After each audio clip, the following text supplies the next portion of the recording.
Kak. Assalamualaikum warahmatullahi wabarakatuh. Waalaikumsalam warahmatullahi wabarakatuh.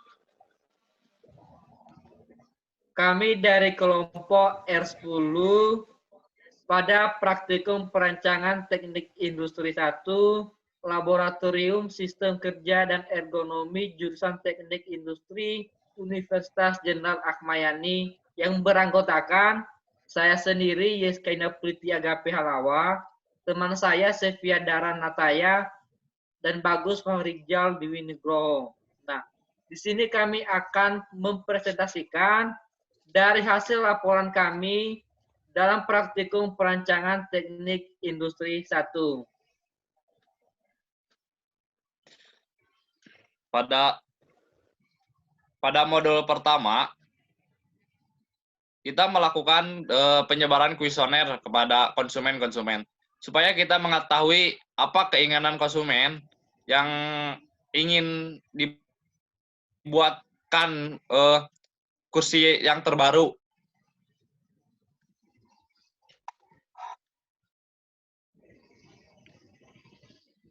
Nah, setelah kita mengetahui apa yang diinginkan dari konsumen, kita kelompokkan apa saja yang diinginkan oleh konsumen, yang terdapat dari desain yang menarik, nyaman digunakan, material yang kuat, kursi yang fleksibel, dan fungsi tambahan terdapat kursi tersebut. Setelah itu, kita klarifikasi dengan pohon tujuan. Di situ terdapat dimensi yang menarik, nyaman digunakan, materi yang kuat, fungsi yang fleksibel, dan dapat disesuaikan, dan fitur tambahan.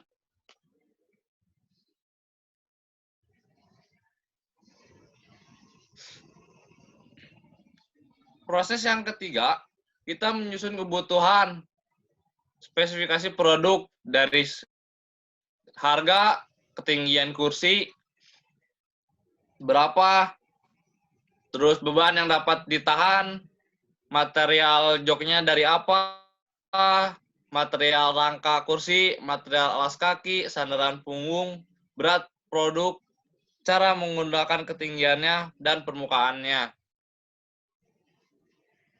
Setelah didapatkan spesifikasi dari output modul 1, pada modul 2 melakukan beberapa proses dari pohon tujuan yang telah didapatkan. Level 1-nya itu dapat menentukan atribut dari sebuah produk tersebut. Sedangkan level 2-nya itu menunjukkan sebuah karakteristik teknik dari suatu produk tersebut. Nah, karakteristik teknik sama atribut produk itu diolah kembali di satu metode, yaitu rumah atau pohon tujuan. Quality Function Deployment itu adalah rumah kualitas. Nah, nanti di rumah kualitas ini kita ditunjukkan untuk seberapa pentingnya sih atribut produk dengan perbandingan antara karakteristik produk tersebut.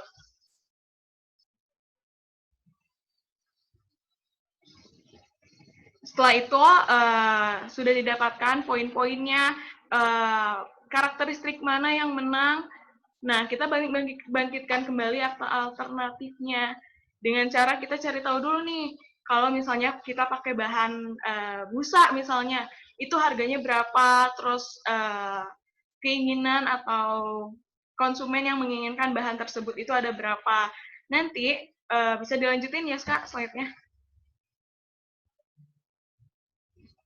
Nanti beberapa karakteristik teknik yang udah menang atau istilahnya poinnya itu besar akan menjadi suatu alternatif terpilih dari produk yang akan dirancang. Dan setelah ada alternatif terpilih, itu kita dapat membuat suatu sketsa gambar kira-kira bagaimana bentuk dari kursi yang akan kita buat. Baik, sekarang kita masuk di pertemuan 3. Nah, di pertemuan 3 di sini kita akan fokus membahas tentang perancangan produk ergonomis dengan menggunakan metode ergonomis. Nah, langkah yang pertama kita lakukan adalah kita menentukan komponen apa saja dari kursi Drumtron atau produk yang kita rancang yang akan kita tentukan dimensinya. Di sini ada 8 komponen. Setelah itu kita menentukan dimensi yang memerlukan pertimbangan data antropometri. Contoh di sini lebar pinggul. Lebar pinggul berfungsi untuk menentukan diameter dari jok ini. Lebar pinggul ini didapatkan dari pengukuran antropometri. Begitu juga dengan komponen. Nah, adapun langkah-langkah dalam perancangan produk ergonomis menggunakan metode antropometri. Dari yang pertama itu menentukan tujuan perancangan dan kebutuhan, langsung ke pengambilan data. Di sini ada beberapa langkah, langsung saja ke pengambilan data. Lalu ada pengolahan data. Pengolahan data di sini dilakukan uji keseragaman data, uji kenormalan, dan uji kecukupan data. Setelah itu visualisasi rancangan, dan langkah akhir yaitu kita menganalisis dari hasil rancangan yang sudah kita buat. Ini adalah data antropometri yang sudah diambil dari 30 responden dengan variabel antropometri lebar pinggul, lebar jari, tebal tangan genggam, tinggi popitel, berat badan, dan panjang jari yang 3. Nah, ini didapatkan dari pengambilan atau pengukuran antropometri responden. Setelah kita mengambil data, lalu kita olah. Contohnya di sini kita mengolah data uji keseragaman pada variabel antropometri. Uji keseragaman ini dilakukan terhadap semua variabel antropometri. Contohnya di sini lebar pinggul. Untuk melakukan uji keseragaman, kita menentukan batas kendali atas, batas kendali bawah, dan rata-rata dari nilai data antropometri tadi. Di sini ada 30 responden, data antropometrinya lebar pinggul, batas kendali atas, batas kendali bawah, dan rata-ratanya. Setelah kita tentukan itu, lalu kita presentasikan dalam bentuk grafik. Bentuk grafik agar lebih mudah kita menganalisisnya. Lalu kita analisis apakah datanya itu sudah in control atau masih out of control. Jika masih out of control, berarti datanya masih belum baik. Jadi kita bisa ganti dengan data yang lain. Setelah melakukan uji keseragaman, kita melakukan uji kenormalan data. Uji kenormalan data di sini itu dilakukan dengan cara-cara statistika, sehingga pada kesimpulan akhirnya kita tahu apakah data itu normal atau tidak. Atau jika hitungnya lebih kecil dari X-table. Kita menggunakan cara-cara statistika di sini, di mana di perhitungan uji kenormalan data, variabel antropometri lebar pinggul menghasilkan data dinyatakan normal. Setelah melakukan uji kenormalan data, kita melakukan uji kecukupan data. Nah, ini rumusnya. N action dibandingkan dengan N yang 30 responden tadi. Jika N action di sini lebih besar dari N yang 30 responden tadi, berarti datanya itu belum cukup. Nah, setelah melakukan uji kecukupan data, berarti kita sudah mendapatkan alternatif ukuran yang kita gunakan. Dengan cara kita tentukan persentilnya di sini. Kita menggunakan persentil 5%, 50%, dan 95%. Kita pilih di antara 3 persentil itu, di mana yang memenuhi ke ergonomisan atau yang banyak nyaman digunakan oleh banyak orang.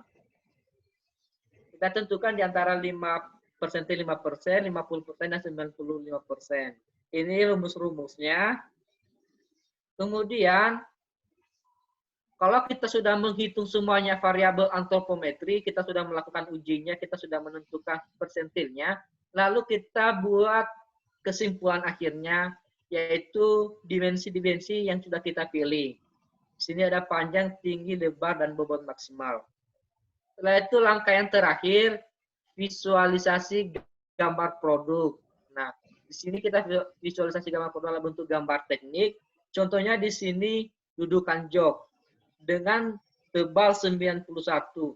Tebal 91 di sini didapatkan dari tebal lebar dari jari-jari tangan. Itu lebar dari jari-jari tangan responden rata-ratanya.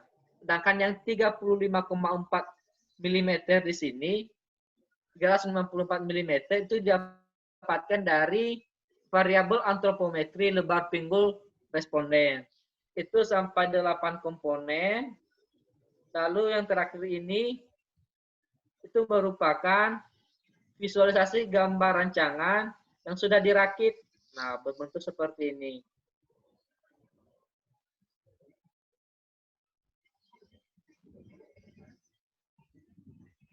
Nah, pada modul 4, kita sudah tahu apa aja sketsanya. Nah, pada modul 4 ini kita membuat pada helm, yaitu komponennya tersebut ada 11. Yang pertama ada hard seal, crow pad, check pad, next roll, karet, visor, spoiler, gabus helm, tali pengaman, dan topi helm, dan baut. Nah, kita juga membuat bill of materialnya. Dibagi menjadi 2, yaitu ada yang level 0 itu terdiri dari helm, level 1 ada hard seal dan pad, dan level 2 yaitu komponen-komponen seperti spoiler, SP seal, crow pad, check pad, neck roll, strap, baut, karet, dan visor. Nah, setelah itu kita membuatan uraian proses pembuatan setiap komponen tersebut, dari pembuatan batok helm, pembuatan spoiler, dan yang lainnya. Dan kita juga menghitung waktu-waktu kerjanya. Terdapat dan melakukan perakitannya sebanyak 10 kali untuk menguji keseragaman serta uji kecukupan data.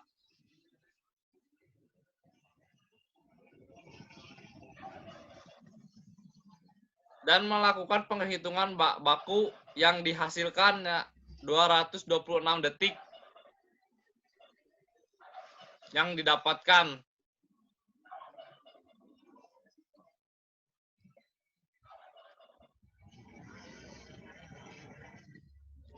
Dan melakukan perhitungan waktu baku, perhitungan waktu normal, yaitu dengan rumus WN sama dengan WS kali P.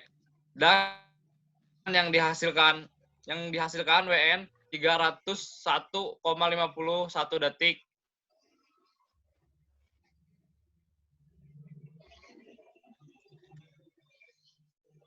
Dan perhitungan waktu baku tersebut kita memakai faktor kelonggaran 6%. Total faktor kelonggaran yang kita raih yaitu 13,6% dengan waktu 5,7 menit.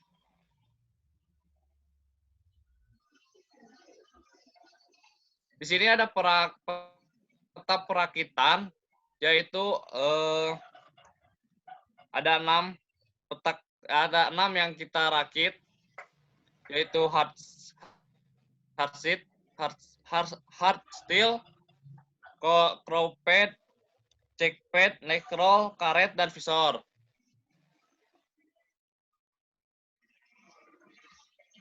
Dan di sini ada peta operasi yang dimana dari setiap komponen kita satukan.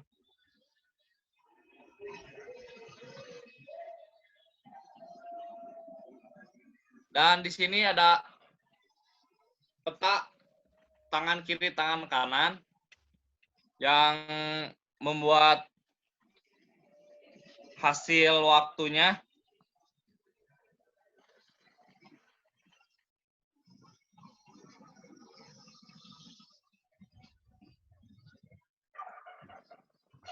Waktu yang diraih 3,37.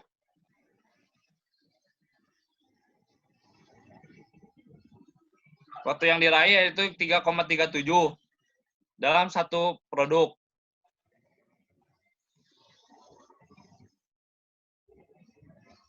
Setelah dilakukan satu Di sini sistem kerja yang telah dilaksanakan, sistem kerja tersebut perlu adanya perbaikan untuk mendapatkan suatu sistem kerja yang terbaik. Dapat dilihat dari urutan proses atau proses perakitan yang telah dilakukan, yang diambil dari komponen 1 dirakit dengan komponen 2, atau batak helm dirakit dengan busa atas hingga menjadi satu produk helm tersebut. Dan akhirnya ada beberapa sistem kerja yang harus diperbaiki.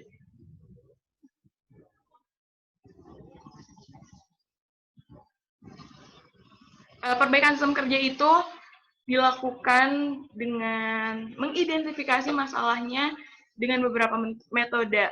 Sebenarnya metode yang dapat digunakan itu banyak. Ada 5Y, ada 5W1H, ada 7 Tools, dan yang lain-lain. Tapi di sini kita menggunakan metode 5W1H. Kita mencari tahu dulu, apa sih masalah yang terjadi pada perakitan atau sistem kerja helm di sebelumnya. Terus, kenapa sih masalah itu bisa terjadi? Kapan sih masalah itu terjadi? Di mana sih? Atau di stasiun kerja mana sih masalah itu dapat terjadi? Jadi, nanti kita juga dapat mengetahui siapa aja yang mengalami masalahnya, entah itu operatornya, atau operator yang merakitnya, atau operator yang membuat bahan bakunya. Dan nanti kita juga bakal mendapatkan bagaimana cara memperbaiki sistem kerja tersebut.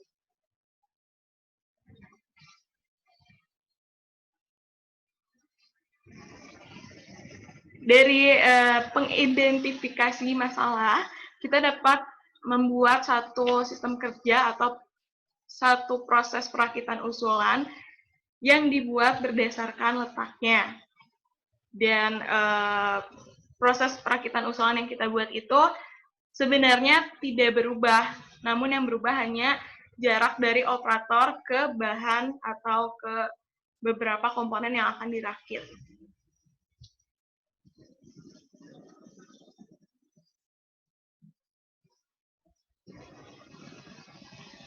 Nah, sama kayak proses yang ada di modul 4 tadi, kita melakukan pengecekan ulang, kita melakukan kembali suatu perakitan dari produk tersebut untuk mendapatkan waktu atau rata-rata kira-kira di pembuatan satu produk itu membutuhkan waktu berapa menit.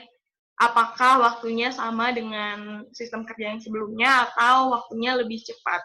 Karena sistem kerja yang terbaik itu dapat dilihat dari tingkat keefektifan waktunya. Kalau misalnya waktunya lebih cepat, berarti sistem kerjanya lebih baik.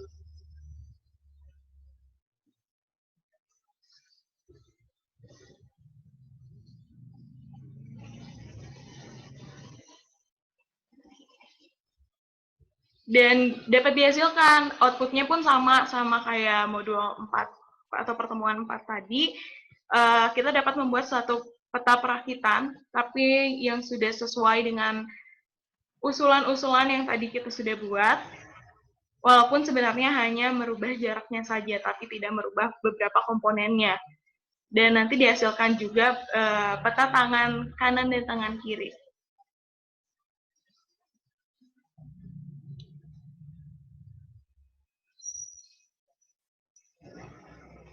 Nah, peta tangan kanan dan tangan kiri ini menghasilkan waktu baku yang sama seperti kayak sistem kerja yang sebelumnya. Kenapa? Itu karena yang diubahnya hanya jarak saja. Padahal beberapa komponen atau beberapa gerakannya itu tidak diubah. Sedangkan pada peta tangan kanan dan tangan kiri itu dibutuhkan suatu faktor penyesuaian. Sedangkan sistem kerja yang kita usulkan atau sistem kerja baru yang kita laksanakan ini tidak merubah atau tidak menggunakan faktor penyesuaiannya karena tidak merubah gerakan operatornya tersebut.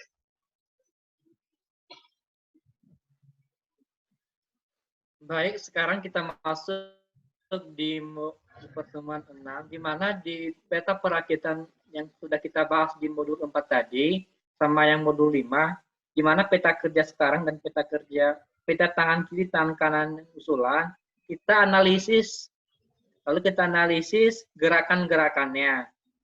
Nah, di sini kita menganalisisnya dengan menggunakan studi gerakan yang dikembangkan oleh Frank J. Gilbert. Nah, didapatkan di sini beberapa gerakan-gerakan pada saat kita merakit, serta kita menghitung waktu secara tidak langsung dengan menggunakan metode MOS. Sebenarnya menghitung waktu secara tidak langsung itu dapat dilakukan dengan berbagai cara, bisa dengan cara war factor, MTM, dan MOS. Tapi di sini kita menggunakan cara MOS. Dengan di cara MOS, kita menghasilkan kumulatif waktunya yaitu 1990. Jika dikonversi dalam detik, menghasilkan 71,64 detik. Itu untuk yang tadi itu, ini untuk yang peta kerja sekarang. Ini untuk peta kerja yang usulan menghasilkan 71,64 detik. Setelah kita menghitung waktu kumulatifnya atau waktu normalnya, kita mendapatkan waktu bakunya. Dengan cara MOS tadi, kita mendapatkan waktu baku untuk merakit satu komponen helm, yaitu 1,36 menit atau 81,78 detik. Di sini dengan berbagai pertimbangan faktor kelonggaran. Ini untuk waktu baku pada peta kerja tangan kiri tangan kanan yang usulan menghasilkan waktu baku yang sama, yaitu 81,38 detik. Jadi kesimpulan yang dapat kita kemukakan di praktikum perancangan teknik industri 1 ini mulai dari modul 1 hingga modul 6 adalah suatu proses perancangan produk dari bahan baku hingga suatu produk jadi melalui beberapa proses, mulai dari mengidentifikasi kebutuhan konsumen, terus membuat sistem kerjanya, membuat karakteristik tekniknya, hingga memperbaiki sistem kerja yang telah digunakan. Jika sudah memenuhi sistem kerja yang terbaik, produk yang akan dihasilkan pun akan sesuai dengan kebutuhan dan keinginan konsumen. Sehingga tujuan perusahaan untuk menciptakan atau membuat sistem kerja yang efektif, aman, sehat, nyaman, dan efisien itu dapat terlaksanakan. Mungkin segitu yang bisa kita sampaikan. Sekali lagi terima kasih kepada para asisten laboratorium sistem kerja dan ergonomi yang telah membimbing kami hingga modul 6 ini. Dan maaf jika ada kesalahan. Terakhir dari kami, wassalamualaikum warahmatullahi wabarakatuh. Waalaikumsalam warahmatullahi wabarakatuh.